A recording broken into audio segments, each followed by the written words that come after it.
I wanted to talk to you about social media. Yes. Obviously, you are Braille Skateboards guy. And what I really liked was when you kind of spoke some harsh truths about Thrasher and how they are somewhat exploitative.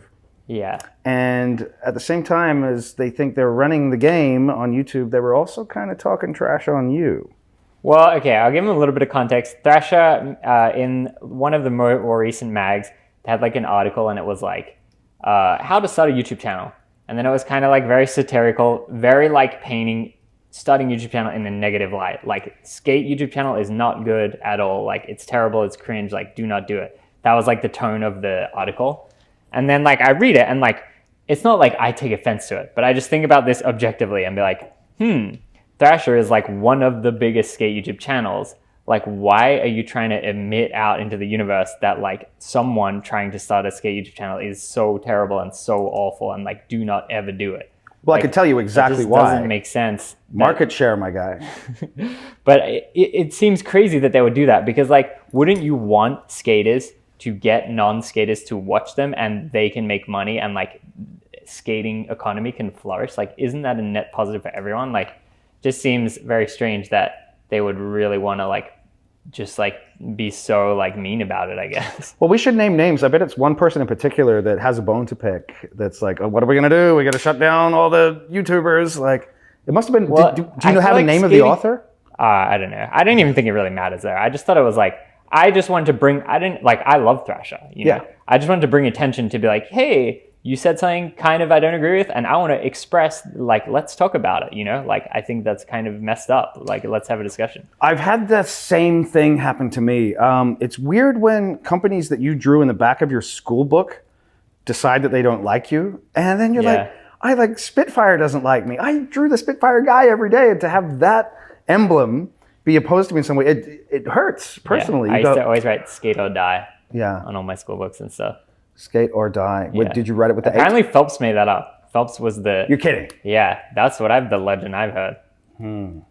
Wow. I wonder if that's true. Yeah, I think so. I wondered. Have you ever had a Phelps interaction? No, I never got to meet him. Man, I got to meet him a couple times. He was the soul of skateboarding. Yeah. Like, I got to give that to him. It was 4 a.m., downtown Los Angeles.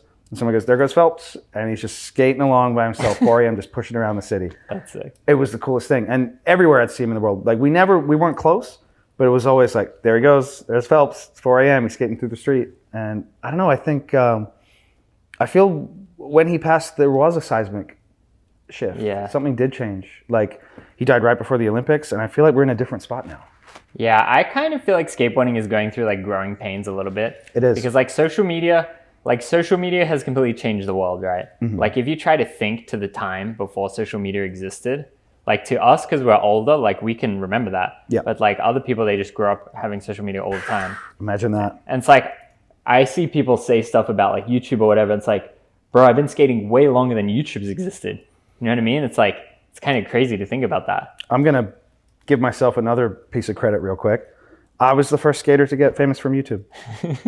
I was. Yeah. It was me and then our pal William Spencer about 3 weeks later. And Aaron Cairo on Braille. Yes, Cairo. We got to give it to Cairo. That's like Aaron Cairo from Braille, the owner of Braille. His origin story was he got kicked off his sponsors. He posted all his footage to YouTube. Then it kind of blew up. And then he's like, whoa, what's this new platform? I'm going to give him that 100%, Mr. Cairo. You were and are a pioneer. He's your boss, correct? He is. Okay. What's he like as a boss?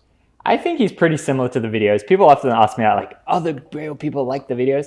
I think everyone is pretty much the same. He's maybe just like a little bit more toned down in real life.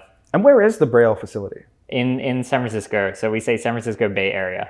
Okay, Bay Area. But people don't like, it's funny in Australia, like people really don't like if you say, oh, it's in San Francisco. And then they look on the map and they're like, it's in San Leandro. Oh my God. People get upset about that? Yeah. Well, I feel like in Australia, they go, where are you from? I go, Melbourne. And then they're like, oh, you live in the suburbs. No one would ever call me out on that.